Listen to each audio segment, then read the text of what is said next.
Hello viewers, আসসালামু আলাইকুম। Welcome to my channel. আজকে আমি দেখাবো কিভাবে খুব সহজে এরকম হাতের ব্রেসলেট ও আংটি বানাতে পারেন। তো এগুলো কাপড় দিয়ে করে, আপনারা চাইলে শপিং ব্যাগ দিয়েও করতে পারেন, গায়ে হলুদের গয়নাও বানাতে পারেন, বিভিন্ন অনুষ্ঠানে পরার জন্য অন টাইম হিসেবে ব্যবহার করতে পারেন।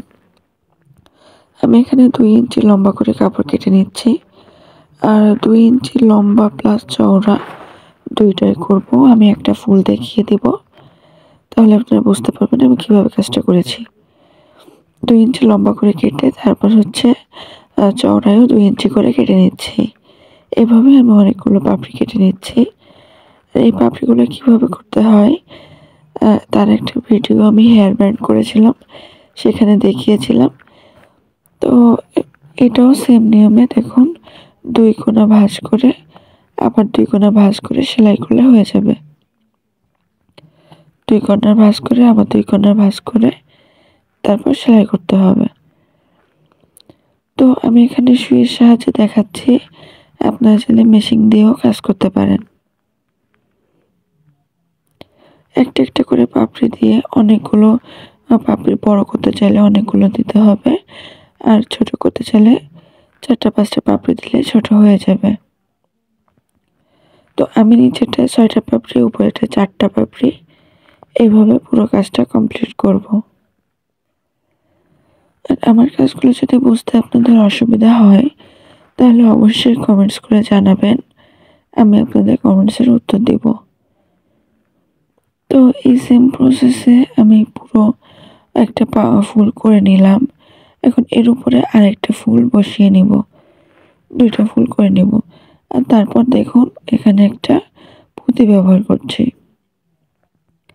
সৌন্দর্য বৃদ্ধি করার জন্য। পুঁতি ব্যবহার করে এখানে পুঁতিটা আমি আটকে নিচ্ছি। আর সম্পূর্ণ কাজটা আমি যে গাড়ি সুতা পাওয়া যায় সেটা দিয়ে করে নিয়েছি। তো 2টা আমার ফুল বানানো শেষ। একটা আমি রিংয়ের ভিতর দেব, আর একটা ব্রেসলেটের ভিতর দেব। এখন আমি রিংটা দেখুন বসিয়ে সাইডে একটু কাপড় জয়েন্ট করে নিয়েছিলাম। এখন রিংয়ের ভিতর থেকে কাপড়টা নিয়ে দেন এখানে সেলাই করে নেব। খুবই ইজি প্রসেস, আপনারা একবার দেখলেই বুঝতে পারবেন। তো এই কাজগুলো আপনারা মেশিনের সাহায্যেও করতে পারতেন। অনেকে বলে যে মেশিন নেই, কিভাবে কাজ করব, তো তারা এভাবে সেলাই করে করতে পারেন। তো এভাবে খুব সহজে সেলাই দিয়ে দেন আমার আংটিটা তৈরি করলাম। দেখুন কতটা সুন্দর হয়েছে। এখন আমি ব্রেসলেট করার জন্য 1.5 ইঞ্চি লম্বা একটা কাপড় কেটে নিয়েছি। তারপর এক সাইডে ভাঁজ করে চুড়ির উপরে অ্যাপ্লাই করব। আপনারা এটা ওয়ান টাইম চুড়ির উপরেও অ্যাপ্লাই করতে পারেন বা কাঁচের চুড়ির উপরেও করতে পারেন।